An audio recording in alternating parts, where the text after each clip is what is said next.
Assalamu alaikum students. I hope you all are fine. In this lecture, let's discuss some more interesting properties of CSS.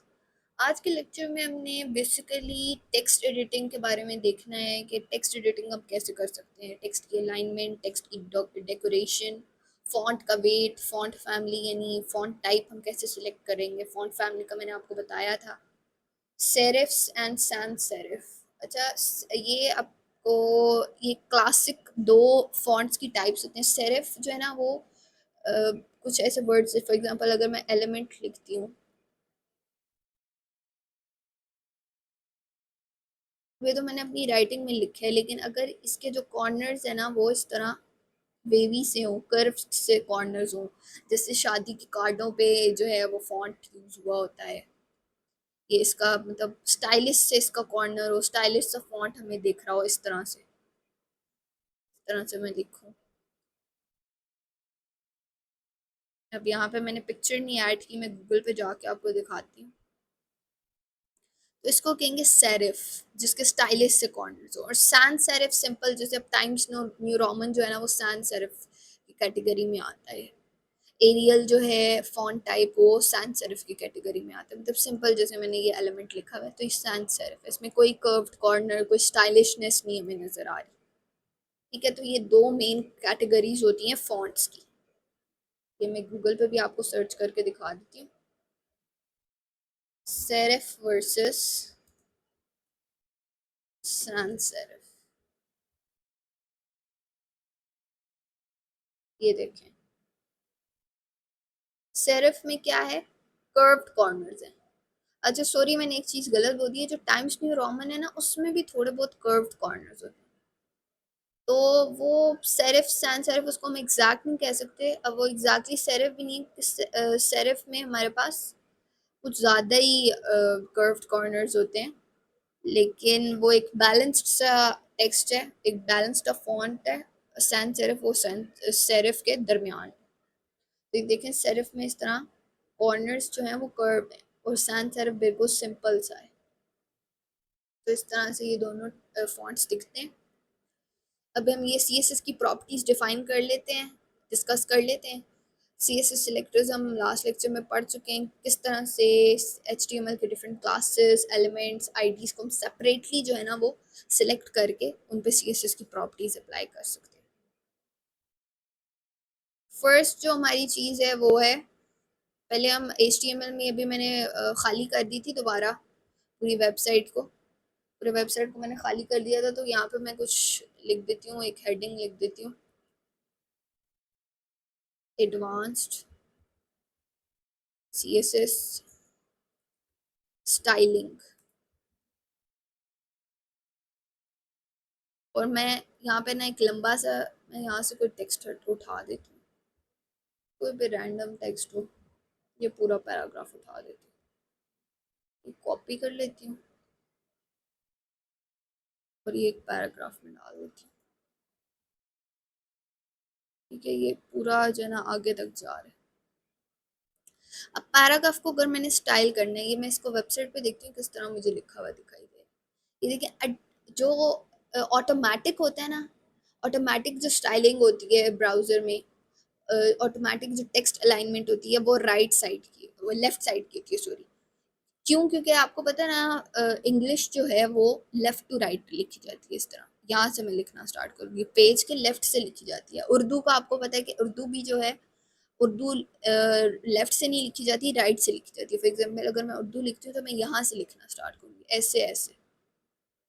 और अगर मैं English लिखूंगी तो मैं left to right जाऊंगी, अगर मैं उर्दू लिखूंगी तो मैं राइट टू लेफ्ट जाऊंगी। तो इंग्लिश की जो है वो ऑटोमेटिक स्टाइलिंग किस तरह से होती है, right to, sorry left to right. अगर मैंने फॉर एग्जांपल इस पैराग्राफ की, जो मैंने पैराग्राफ पेस्ट किया हुआ है, इसकी अलाइनमेंट चेंज करनी है, टेक्स्ट अलाइनमेंट मैंने इसकी चेंज करनी है, तो मैं क्या करूँगी, पैराग्राफ को मैंने सिलेक्ट किया और यहाँ पे मैं एक प्रॉपर्टी लिख देती हूँ, टेक्स्ट अलाइन। और टेक्स्ट अलाइन में अब देखेंगे डिफरेंट ऑप्शंस आ गए मेरे पास, centre, end, left, right, start. ये स्टार्ट एंड होते हैं। देखिए आपको पता है इंग्लिश जो है वो लेफ्ट टू राइट जाती है, यानी लेफ्ट से स्टार्ट होती है, राइट पे एंड होती है। फॉर एग्जांपल इसको मैं अगर एंड कर दूँ ना, तो ये राइट टू लेफ्ट जा रही है। मैं इसको अगर कर लूँ सेंटर, तो सेंटर अलाइन हो गया मेरा टेक्स्ट। तो इस तरह मैं डिफरेंट टेक्स्ट अलाइनमेंट सेट कर सकती हूँ। फिर उसके अलावा डिफरेंट और टेक्स्ट की प्रॉपर्टीज होती हैं। फॉर एग्जांपल वेट होता है, फॉन्ट वेट मैं यहाँ से सिलेक्ट कर सकती हूँ, मतलब बोल्ड कर सकती हूँ। लेकिन डिफरेंट नंबर्स हैं, बोल्ड, सारा पैराग्राफ मेरा बोल्ड हो जाएगा। बोल्डर होता है, लाइट होता है, लाइटर होता है।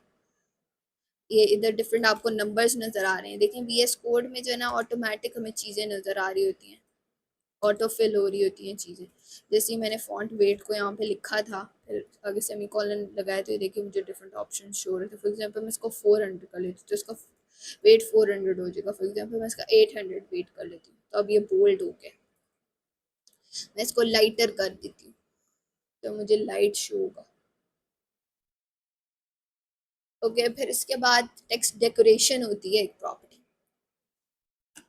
टेक्स्ट डेकोरेशन जो हम वर्ड पे नहीं कर रहे होते, अंडरलाइन वगैरह कर रहे होते टेक्स्ट को, ये ज़्यादातर यूज़ नहीं होती। ये मैं आपको बताऊंगी कहाँ पे यूज़ होती है। डैश्ड, अब देखें different dashed, dotted, double, line through. Line through अगर मैं इसको करती हूँ, ये बीच में से मेरी लाइन आ जाएगी। अंडरलाइन इसको मैं कर सकती हूँ, पूरा मेरा टेक्स्ट अंडरलाइन हो गया है। ओवरलाइन कर सकती हूँ, ओवरलाइन हो गया। और भी डिफरेंट यहाँ पे जो है ना मेरे पास ऑप्शन होते हैं। ये देखिए डैश्ड, ये नहीं यहाँ पे शो है, मेरे ख्याल से बॉर्डर की प्रॉपर्टी है। डॉटेड, ये भी नहीं अप्लाई हो रहा। ये मेरे ख्याल से इसका लाइन थ्रू, अंडरलाइन और ओवरलाइन, ये तीन प्रॉपर्टीज, ये तो मुझे पता थी। मैंने कहा मजीद शो हो रही है तो उसको अप्लाई करके देखते हैं। फॉन्ट वेट का मैंने आपको बता दिया। फॉन्ट फैमिली कैसे सिलेक्ट करते हैं, एक डिफरेंट फॉन्ट टाइप्स होते हैं, Arial, Times New Roman, serif, sans serif. जो भी जिस भी टाइप की आप वेबसाइट बना रहे हो, कोई स्टाइलिश वेबसाइट बना रहे हो या फिर किसी सीरियस बिजनेस की बना रहे हो, किसी एजुकेशनल कंपनी की बना रहे हो, एजुकेशनल इंस्टीट्यूट की बना रहे हो, तो उस हिसाब से अपनी आपने फ़ॉन्ट फैमिली रखनी होती है, जो कि आपको वेब डिज़ाइनर जो डिज़ाइन बना के देता है वो भी बता देता है कि आपने कौन सी फ़ॉन्ट फैमिली रखनी है पूरी की पूरी वेबसाइट में। ओके, अच्छा ये टेक्स्ट डेकोरेशन ओवरलाइन अंडरलाइन की हमें इतनी ज़रूरत नहीं पड़ती, एक जगह पे ज़रूरत पड़ती है। ये मैं आपको एक पॉइंट बताना चाह रही थी। अगर हम कोई एंकर लिंक ऐड करें ना, ये एक ऑटोमेटिक रखा हुआ है वेब डेवलपर्स के लिए। HTML में जब भी जो है ना डेवलपर्स एंकर लिंक ऐड करते हैं, एंकर लिंक, अब यहाँ पे कोई भी मैं लिंक ऐड कर सकती हूँ, खाली अभी मैं इसको छोड़ सकती हूँ। यहाँ पर मैं लिख देती हूँ, इस लिंक का नाम क्या हमें दिखाई देगा, ये लिंक है एक जो मुझे वेबसाइट पे दिखाई देगा। देखिए अभी ये कुछ भी नहीं शो कर रहा क्योंकि www डॉट के मैंने आगे कुछ लिखा ही नहीं हुआ। मैं फॉर एग्जाम्पल इसको वैलिड लिंक बना देती हूँ, facebook.com कर लेती हूँ। ठीक है, अब ये लिंक मुझे रीडायरेक्ट करेगा फेसबुक पे। क्या ये नहीं है फेसबुक का लिंक? अच्छा HTTP भी आता है ना, लेकिन फेसबुक,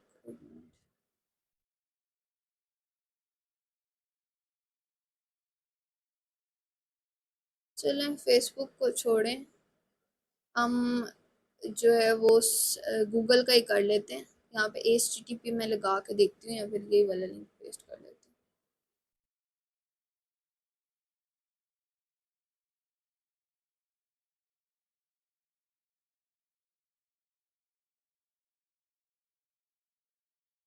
हूँ। ओके, अब ये लिंक होपफुली क्लिकेबल होगा।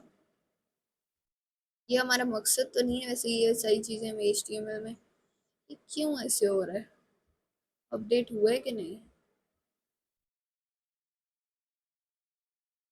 ये मुझे टेंशन हो रही है कि क्यों ऐसे हो रहा है।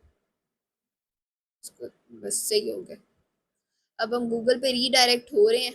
अब देखें ऑटोमेटिकली जब भी मैं कोई एंकर लिंक ऐड करती हूँ ना, तो वो अंडरलाइन हुआ होता है।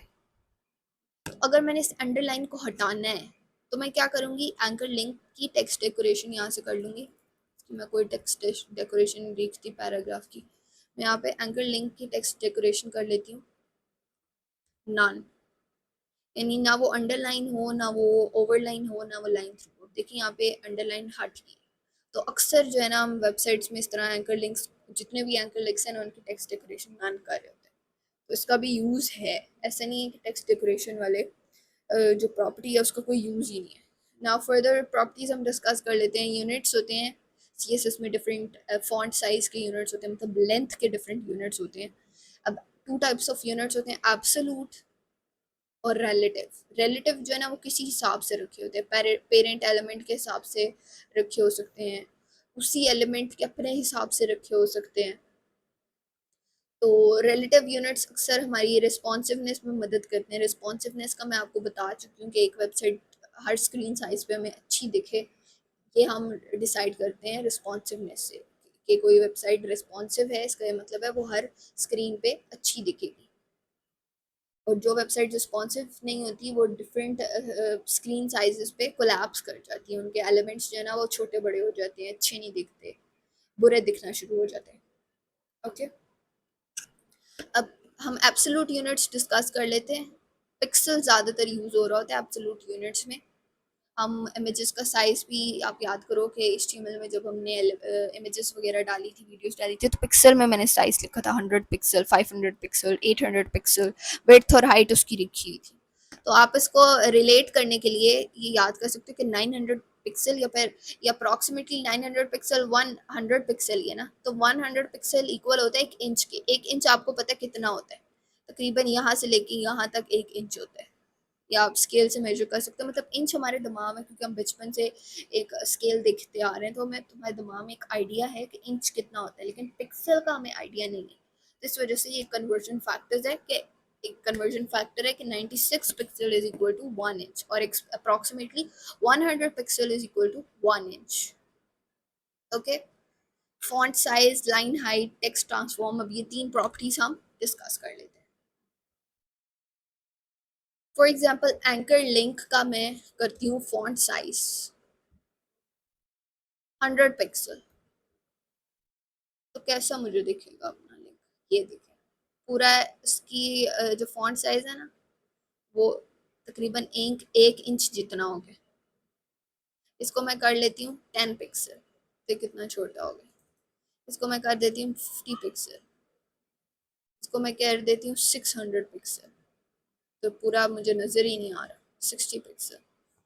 ओके, तो ये फॉन्ट साइज हम इस इन यूनिट्स में, पिक्सल के यूनिट्स में डिफाइन कर सकते हैं। अब मैंने आपको बताया कि रिलेटिव यूनिट्स भी होते हैं। फॉर एग्जाम्पल मैं इसको कर लेती हूँ 80%। परसेंट एक रिलेटिव यूनिट है, EM एक रिलेटिव यूनिट है, REM एक रिलेटिव यूनिट है। इनकी डिफरेंस जो है ना ये, अब EM और REM पूरी की पूरी जो वेब पेज है ना उसके हिसाब से उसके रिलेटिव होते हैं, उसके हिसाब से सेट हो रहे होते हैं। ज़्यादातर जो है ना वो हम वेबसाइट्स में यूज़ करते हैं परसेंटेज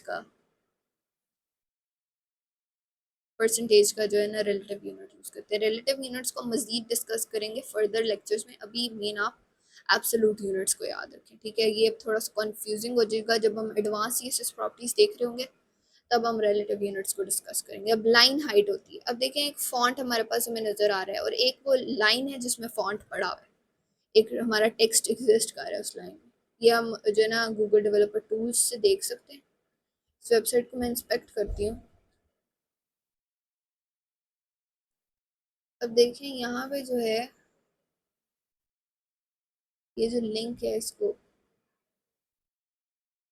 एक मिनट, ये क्या हुआ है, ये लिंक क्लिक ही हो गया।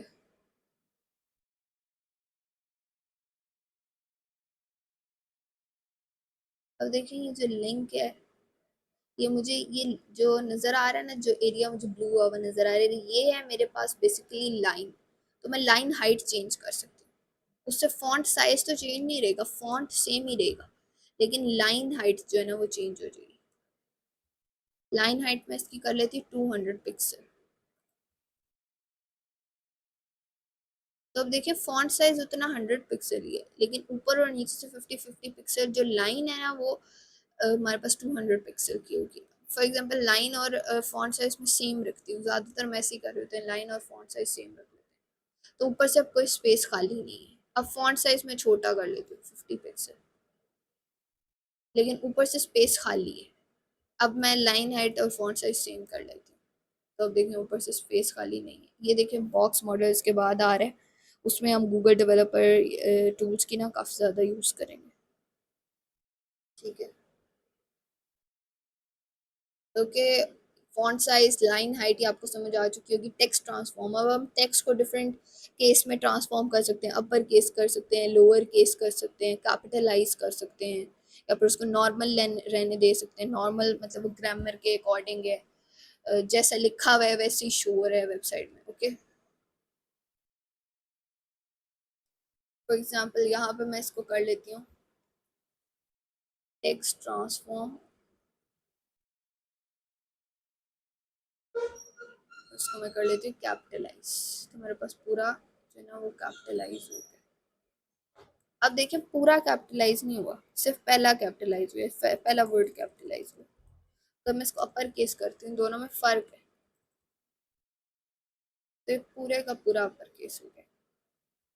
मैं इसको लोअर केस करती हूँ, पहले ये था ही लोअर केस में, तो मैंने लिखा ही ऑटोमेटिकली लोअर केस में, तो कोई इफेक्ट नहीं पड़ा। क्योंकि ज़्यादातर हम कैपिटलाइज कर रहे होते हैं हेडिंग्स वगैरह को डिफरेंट वेबसाइट्स की नीड के अकॉर्डिंग। तो जैसे हमें डिज़ाइन बन के किया हुआ बना के दिया हुआ है किसी वेब डिज़ाइनर ने, तो उस हिसाब से करेंगे। अब ये एक डॉक्यूमेंटेशन की रिसोर्स है जो मैंने यहाँ पे लिखी हुई है, MDN डॉक्यूमेंटेशन।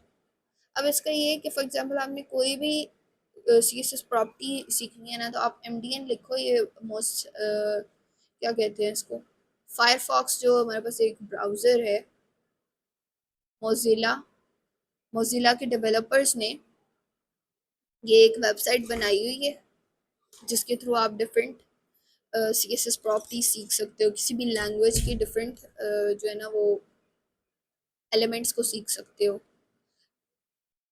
तो कोई भी प्रोग्रामिंग लैंग्वेज है डेवलपर्स की, जावा स्क्रिप्ट है, CSS है, HTML है, उसके आप डिफरेंट प्रॉपर्टीज, एलिमेंट्स या फिर उसकी डिफरेंट कॉन्सेप्ट्स को सीख सकते हो।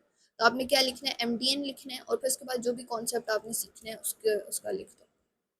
फॉर एग्जाम्पल टेक्स्ट डेकोरेशन अब बहुत ज़्यादा किस्म की होती हैं, तो मैं टेक्स्ट डेकोरेशन सीखना चाह रही हूँ। तो ये फर्स्ट वेबसाइट पे आपने जाना है MDN वेब डॉक्स,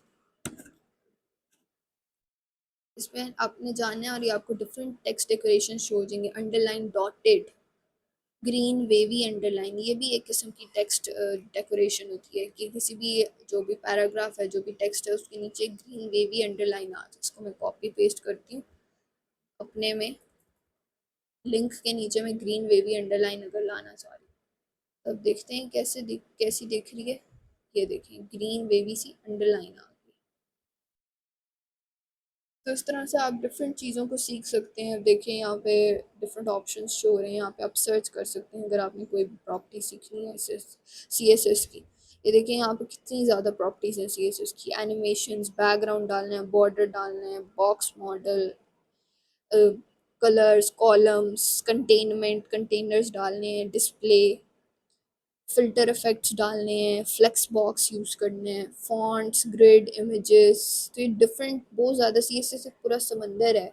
अब इसकी जितनी प्रॉपर्टी सीखें वो कम है, लेकिन ज़रूरी नहीं है आपको सारी प्रॉपर्टीज़ आती हो। आजकल AI का दौर है, तो डॉक्यूमेंटेशन से आप चीज़ें देख सकते हैं, AI से सीख सकते हैं। So it's not that difficult. Okay, these were some properties. अब हम CSS बॉक्स मॉडल को थोड़ा डिस्कस कर लेते हैं। CSS बॉक्स मॉडल क्या है? अब हर एलिमेंट जो, हर HTML एलिमेंट्स जो है ना, वो उसको हम कहते हैं, उसको डेवलपर्स कहते हैं कि वो एक बॉक्स है। उस बॉक्स में क्या क्या कंपोनेंट्स होते हैं? एक बॉक्स का कंटेंट होता है, यानी उसमें जो कंटेंट लिखा हुआ है। अब ये कंटेंट कोई इमेज भी हो सकती है, कोई टेक्स्ट भी हो सकता है, कोई लिंक भी हो सकता है, कोई टेबल भी हो सकता है, कोई वीडियो भी हो सकती है। इस कंटेंट में कोई भी चीज़ इंक्लूडेड हो सकती है। फिर उस कंटेंट के इर्द गिर्द होती है पैडिंग। पैडिंग और मार्जिन में फ़र्क है। अब ये इसको अक्सर लोग कंफ्यूज करते हैं। अब कंफ्यूजिंग कॉन्सेप्ट CSS के आ रहे हैं, तो आपने ध्यान से इनको सुनना है। फिर होता है बॉर्डर। बॉर्डर यानी जो सेपरेट करता है एक बॉक्स को दूसरे बॉक्स से। इन दोनों में फ़र्क करता है, ये इसका बॉर्डर है, ये इसका बॉर्डर है, चाहे हमें दिख रहा हो ना दिख रहा हो, लेकिन बॉर्डर डेवलपर्स के लिए एक स्पेसिफाई हुआ होता है। या हम गूगल डेवलपर टूल्स को यूज करके इंस्पेक्ट कर सकते हैं। फिर बॉर्डर के इर्द गिर्द मजीद जो स्पेस छोड़ी होती है उसको हम कहते हैं मार्जिन। और फिर मार्जिन के बाद ऊपर कोई और बॉक्स आ रहा होगा जिसकी यही सारी प्रॉपर्टीज होंगी, कंटेंट होगा उसमें, पैडिंग होगी, बॉर्डर होगा और मार्जिन होगा। जब इसको हम एग्जाम्पल से समझेंगे ना तब आपको ज्यादा क्लियरली समझ आएगी। ओके, तो हम एग्जाम्पल देख लेते हैं। हम कोई भी ना यहाँ पे इसको मैं कह देती हूँ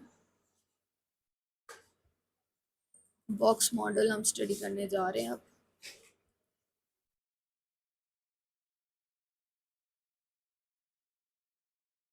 ओके,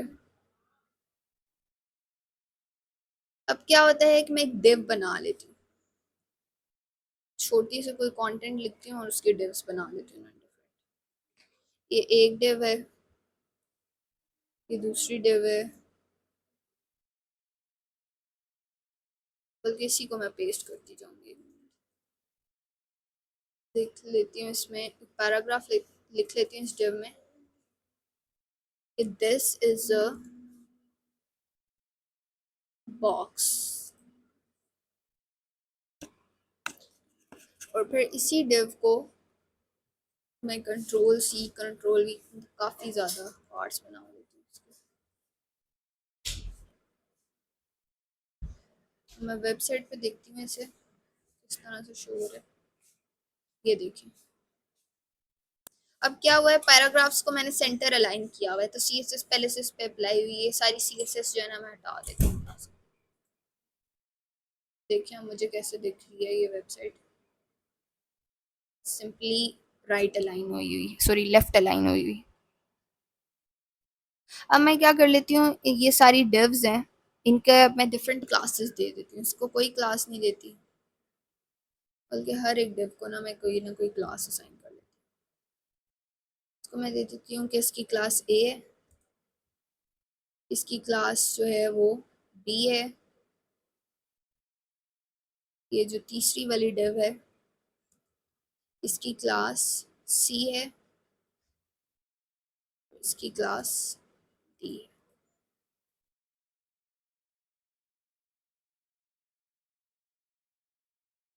इसको मैं हटा देती हूँ लास्ट वाली डिव। अब मैं इन चारों क्लासेस को जो है ना वो अलग अलग, पहले फॉर एग्जांपल मैं डिव पूरे को जो है ना वो कोई ना कोई CSS अप्लाई करती हूँ उस पर। मैं इन सबको बैकग्राउंड कलर दे देती हूँ एक्वा का। तो अब ये सारी डिव्स पे ये क्यों नहीं हो रहा, कंट्रोल S,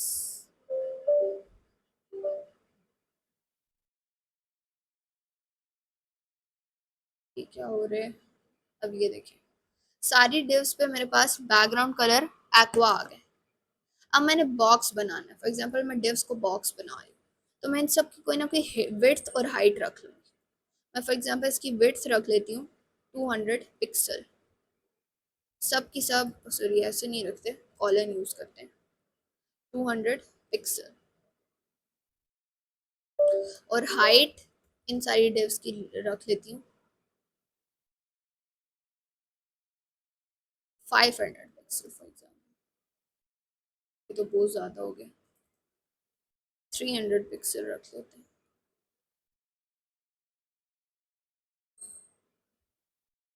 ओके, तो अब देखेंगे 300 पिक्सल के 5 डिव्स बन गए मेरे पास, जो कि कॉलम में एक दूसरे के साथ अलाइन। अभी कॉलम को रो में कैसे चेंज करना है इसके लिए हम फ्लेक्स बॉक्स पढ़ेंगे नेक्स्ट लेक्चर में। अभी के लेक्चर में हम बॉक्स मॉडल पर फोकस करने जा रहे हैं। Okay, so this is a box, इसकी थोड़ी सी मिस अलाइनमेंट होगी। एक मिनट, ये मैं 50 पिक्सल रख के देखती हूँ, बहुत कम है ये। 100 पिक्सल, 200 पिक्सल रखती हूँ मैं, 100 पिक्सल। हाँ, इस तरह के बॉक्सेस बना लेती हूँ। अब ठीक है, बॉक्स में क्या हो गया, कंटेंट हो गया, ये कंटेंट मेरे पास आ गया। अब पैडिंग अगर मैंने ऐड करनी है, फॉर एग्जांपल अगर ये दिस इज अ बॉक्स ऊपर लिखा हुआ आ रहा है, हर बॉक्स के ऊपर लिखा हुआ आ रहा है, अगर मैं चाहती हूँ कि मिड में लिखा हुआ है तो मैं ऊपर से पैडिंग ऐड कर लेती हूँ, पैडिंग टॉप ऐड कर लेती हूँ। कितनी ऐड करती हूँ, 20 पिक्सल फॉर एग्जाम्पल। ये देखें नीचे आ गए हैं सारे, लेकिन अब ये बॉक्स एक दूसरे से डिफरेंशिएट नहीं हो रहे। इसके लिए मैं क्या करती हूँ, यहाँ पर लाइंस ब्रेक लगा के देखती हूँ सारी डिव्स, ताकि स्पेसिफिकली एक दूसरे से अलग हमें दिखाई दे, मिक्स ना हो।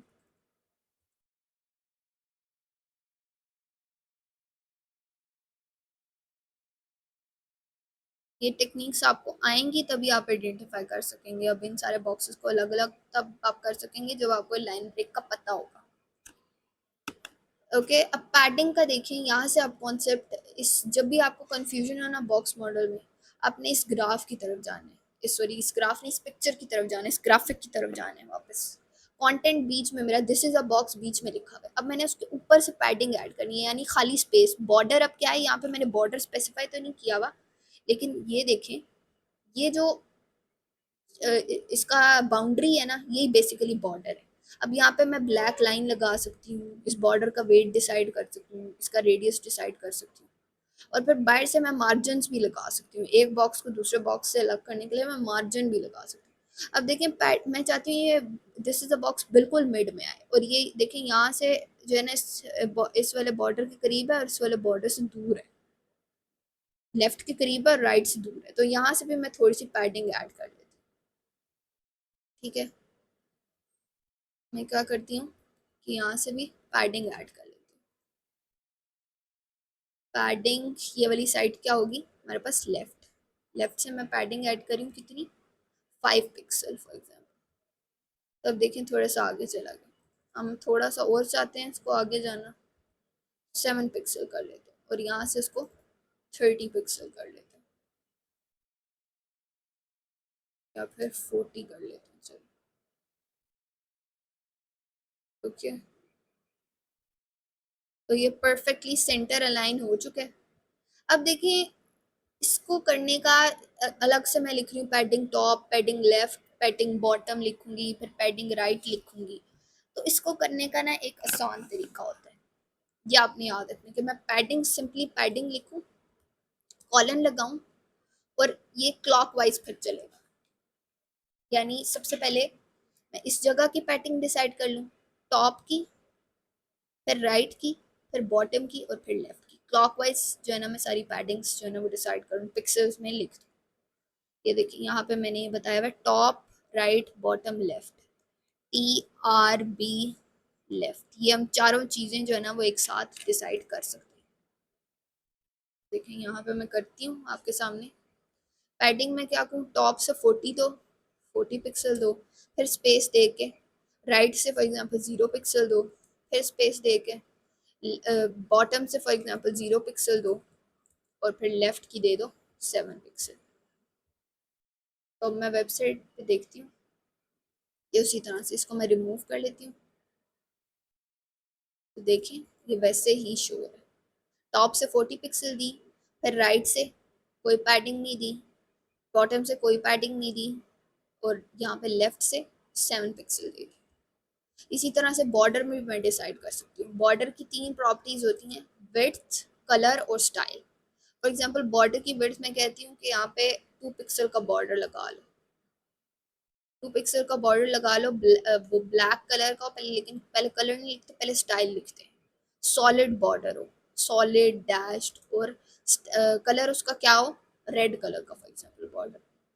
तो ये देखें बॉर्डर भी इस तरह से बॉर्डर, वरना हमें जो है ना 3 प्रॉपर्टीज अलग अलग डिसाइड करनी पड़ती है। बॉर्डर विड्थ अलग में कहती 2 पिक्सल है, बॉर्डर कलर जो है मैं कहती रेड है, और बॉर्डर जो है बॉर्डर स्टाइल जो है ना वो सॉलिड है। अब देखिए बॉर्डर स्टाइल में करती हूँ, देखें डैश्ड बॉर्डर में यहाँ पे लगा सकती हूँ, देखें अब डैश्ड हो गया। डिफरेंट किस्म के बॉर्डर्स होते हैं हमारे पास, डिफरेंट बॉर्डर स्टाइल्स होते हैं, मजीद MDN डॉक्यूमेंटेशन से देख सकते हैं। तो पैडिंग और बॉर्डर का हमने पढ़ा है थोड़ा बहुत, हम आपको बॉक्स मॉडल का कॉन्सेप्ट समझ आ चुका होगा। मजीद बॉक्स मॉडल के बारे में हम नेक्स्ट लेक्चर में डिस्कस करेंगे, और फिर हम मजीद एडवांस्ड CSS प्रॉपर्टीज़ के बारे में पढ़ेंगे। ओके, सो अल्लाह हाफिज़ for this lecture, we will meet in the next lecture. और ये एक प्रोजेक्ट है, आपने इसको एक्सप्लोर करना है। ये जो दूसरे वाला मैंने लिखा हुआ point add CSS to your concept notes website, जो आपने कॉन्सेप्ट नोट्स बनाए थे इस कोर्स के, कि आप इस कोर्स में क्या क्या पढ़ रहे हो, उसमें आप अब तक आपने सिर्फ CSS लिखी, HTML लिखी है सॉरी, तो अब आपने क्या करना है, उसमें CSS ऐड करनी है, उसमें कलर्स ऐड करनी है, वाइट स्पेस ऐड करनी है। मतलब आपने अपनी एक वेबसाइट को अच्छा बनाना है, कॉन्सेप्ट नोट्स वाले वेब पेज को आपने अच्छा बनाना है दिखने में। ओके, सिर्फ रेलेवेंट प्रॉपर्टीज आपने CSS की उसमें यूज़ करनी है। ये नहीं कि हर चीज़ जो मैंने CSS की पढ़ाई है वेवी लाइन भी लगाई हो, अंडरलाइन भी किया हो, जो है वेट भी ज़्यादा किया हो, बोल्ड भी किया हो हर टेक्स्ट को। तो ज़रूरी नहीं आप CSS के सारे प्रॉपर्टीज़ यूज़ करें। आपने CSS की प्रॉपर्टीज़ एज पर यूज़ करनी होती है, मतलब जहाँ पे आपको ज़रूरत है वो प्रॉपर्टी आप वहाँ पे यूज़ करोगे। Okay, so Allah Hafiz for this lecture. We meet in the next lecture.